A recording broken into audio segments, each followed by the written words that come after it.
BNP সরকারকে নজিরবিহীন চাপে রাখতে অতীতের কোন বিরোধী দল যতটা চাপে রাখতে পারেনি। চাপে রাখার একটা কৌশল আছে, শুধু রাজনীতি চিল্লাচিল্লি করলে হয় তা না, পার্লামেন্টে এবং পলিসি ভিত্তিক চাপে রাখতে এনসিপির এবং জামাতের অসাধারণ উদ্যোগ। অলরেডি বিএনপি সরকার কিন্তু পিছু হটতে শুরু করেছে।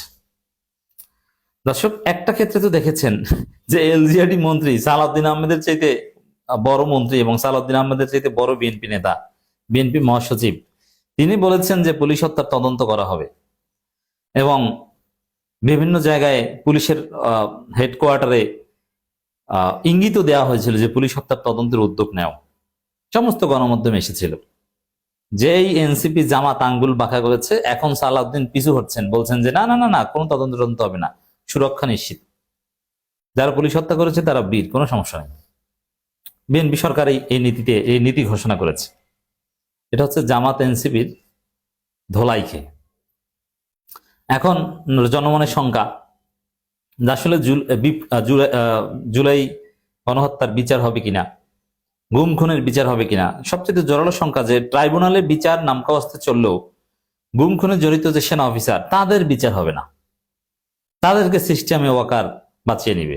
ইউনূসের হাত থেকে বাঁচাতে পারেনি, তাজুল ইসলামের হাত থেকে বাঁচাতে পারেনি, কিন্তু বিএনপির সাথে তো তাদের আন্ডারস্ট্যান্ডিং হয়েছে, তারা খুব সহজেই বাঁচিয়ে নিবে।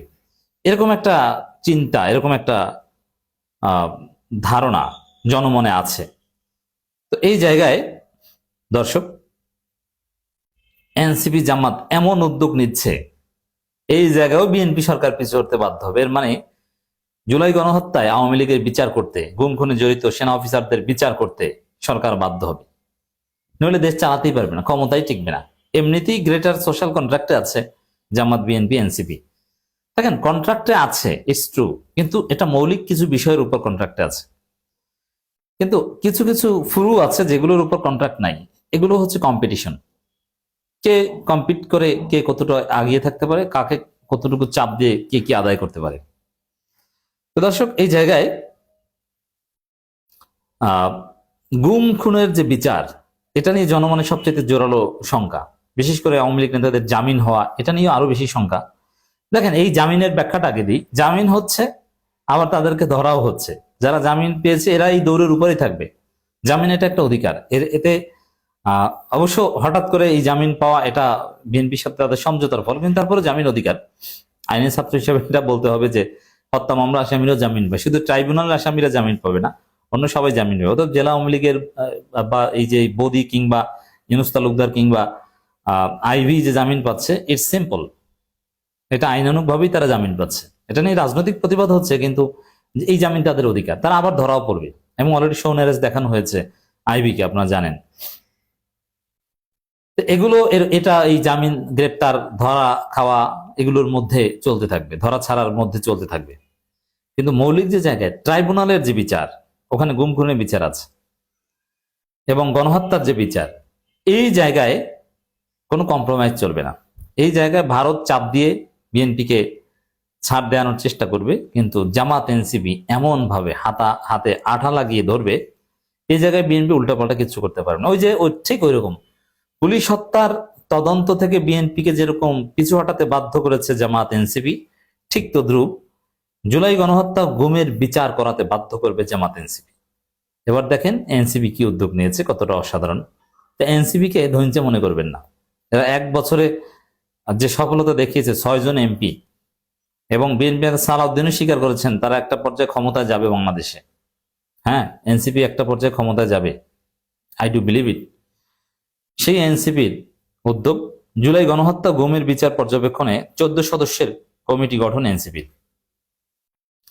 একদিকে থাকবে জামাতের শ্যাডো ক্যাবিনেট, বিএনপি উল্টাপাল্টা যে সিদ্ধান্তই পার্লামেন্টে বা মন্ত্রী পরিষদে নিক না কেন, তার অল্টারনেটিভ পলিসি জামাত প্রেজেন্ট করবে।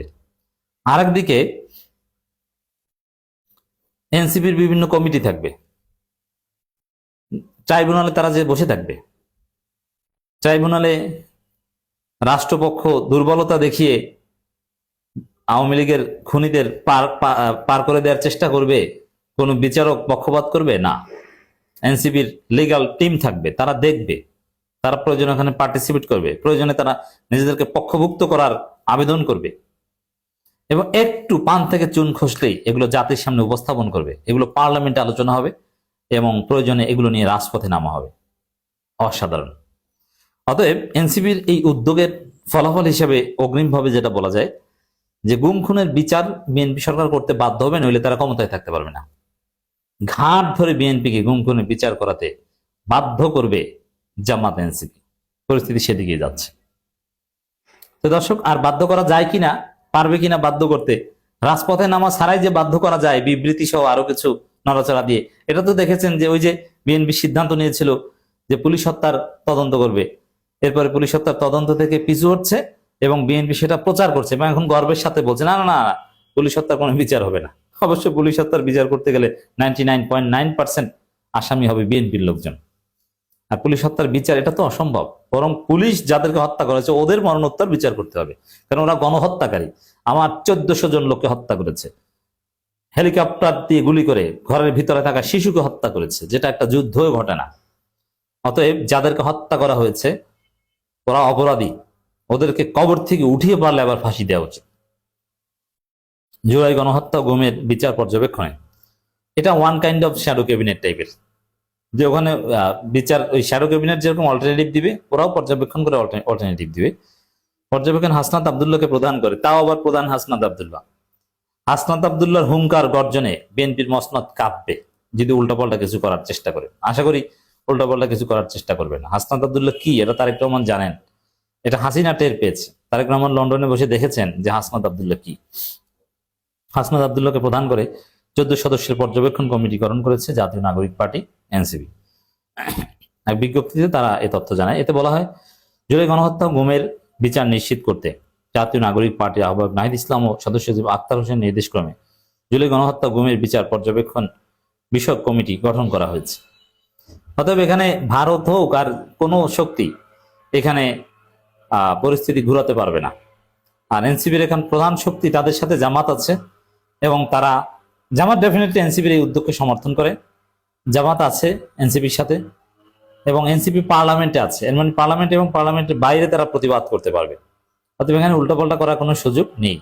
এবং এনসিপির ছেলেদের জনপ্রিয়তা, সাপোজ এই যে বাংলাদেশের সবচেয়ে বড় অনলাইন পোর্টাল, সবচেয়ে বেশি রিচ হয় যমুনা টিভির। যমুনা টিভির একটা রিপোর্ট যত মানুষের কাছে যায়, হাসনাত আব্দুল্লাহ যদি একটা ফেসবুক পোস্ট দেন তার চেয়ে বেশি মানুষের কাছে যায়। অতএব এনসিপির এক একজন এক একটা মিডিয়া, অনেক ক্ষেত্রে এক একটা মেইন স্ট্রিম মিডিয়ার চাইতে ওদের পার্সোনাল ফেসবুক অ্যাকাউন্ট বা পেজের প্রভাব বেশি। অতএব মিডিয়াগুলো দালালি করছে, সেই দালালিও যে এনসিপির ছেলেরা খেয়ে দিতে পারে এটা তো আমরা জুলাইতে দেখেছি। এই কমিটি প্রদান করা হয়েছে হাসনাত আব্দুল্লাহ এবং উপপ্রদান করা হয়েছে অ্যাডভোকেট মুজাহিদুল ইসলাম শাহিনকে। এই মুজাহিদুল ইসলাম শাহিনও কিন্তু অত্যন্ত দক্ষ লোক, তিনিও জামাত নেতাদের পক্ষের আইনজীবী ছিলেন এবং সাবেক শিবির নেতা। অতএব গণহত্যার বিচার বা এই সম্পর্কে তার স্টাডি রয়েছে। অতএব বিএনপি কোনোভাবে ছাড় পাবে না, পার পাবে না।